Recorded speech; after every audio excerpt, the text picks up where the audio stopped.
कल राजीव गांधी पंचायती राज संगठन ओडिशा के द्वारा एक दिवसीय जो सत्याग्रह कार्यक्रम है वो किया गया। सत्याग्रह कार्यक्रम का जो उद्देश्य था वो मुख्य रूप से एक संकल्प लेना कि वर्तमान समय में भारतीय जनता पार्टी की सरकार ने जो मनरेगा के कानून के अंदर बदलाव करके और उसको वीबी ग्राम जी के रूप में तब्दील किया है, तो उसके विरोध स्वरूप हमारा संकल्प है कि जिस तरीके से पूरे देश में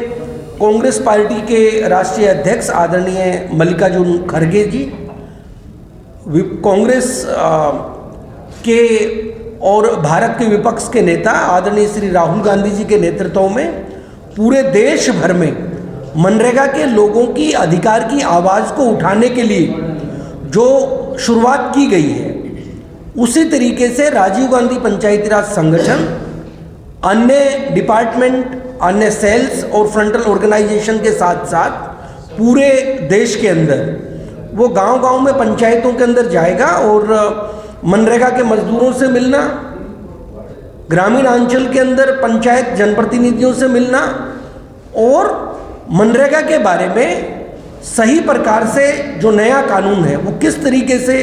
मजदूरों के लिए अहितकर साबित होगा उसके बारे में बात करने का हम सब ने निर्णय लिया है। ओडिशा के राजीव गांधी पंचायती राज संगठन के राज्य के जो चेयरमैन हैं सुदर्शन भाई, उन्होंने अलग अलग पंचायतों के अंदर जाके, अलग अलग जिलों की अलग अलग पंचायतों में जाके सिग्नेचर कैंपेन शुरू की है और इस सिग्नेचर कैंपेन में अभी तक लगभग 10,000 जो हमारे जनप्रतिनिधि और जो सोशल एक्टिविस्ट साथी हैं उनके जो सिग्नेचर हैं वो इस एवज में आए कि वर्तमान सरकार ने जो वीबी ग्राम जी के अंदर जो योजना आधारित कानून बनाया है तो हम उसका विरोध करते हैं और जो मनरेगा पहले कांग्रेस के समय में एक अधिकार कानून के रूप में बना था तो उसकी बहाली की मांग करते हैं कि ठीक उसी प्रकार से जैसे कांग्रेस ने 2005 में मनरेगा बनाई और वीबी ग्राम जी को खत्म करके दोबारा से उसको रीस्टेट किया जाए। कल जो हम सबका संकल्प था, उस संकल्प के बाद एक एक्सटेंडिंग कमेटी की राजीव गांधी पंचायती राज संगठन की मीटिंग हुई और एक्सटेंडिंग कमेटी के अंदर हमने राजीव गांधी पंचायती राज संगठन के ढांचे के निर्माण को लेके एक विस्तृत चर्चा की और जहाँ पे जिन भी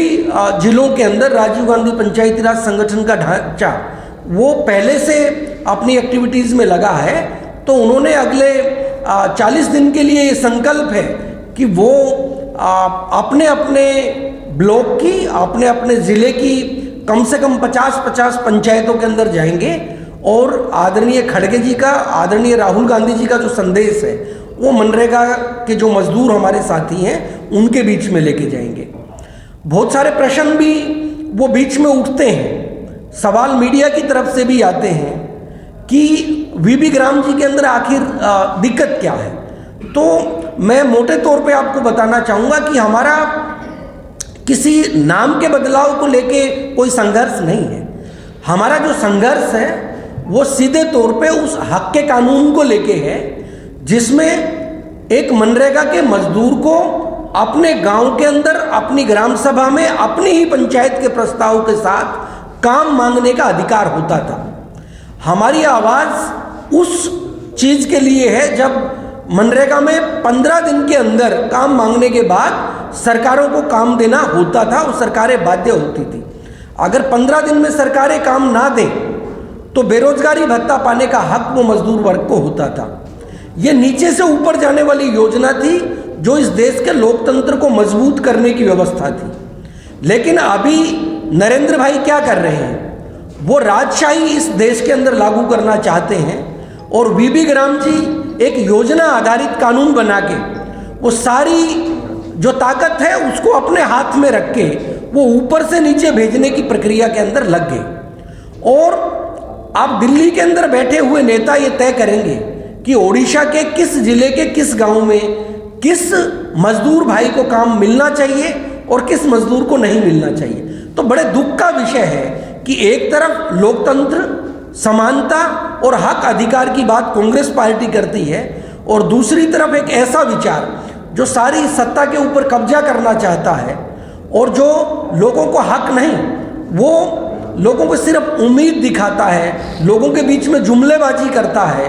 और एक राजशाही की प्रथा की हम देने वाले हैं और बाकी जो प्रजा है वो लेने वाली है। तो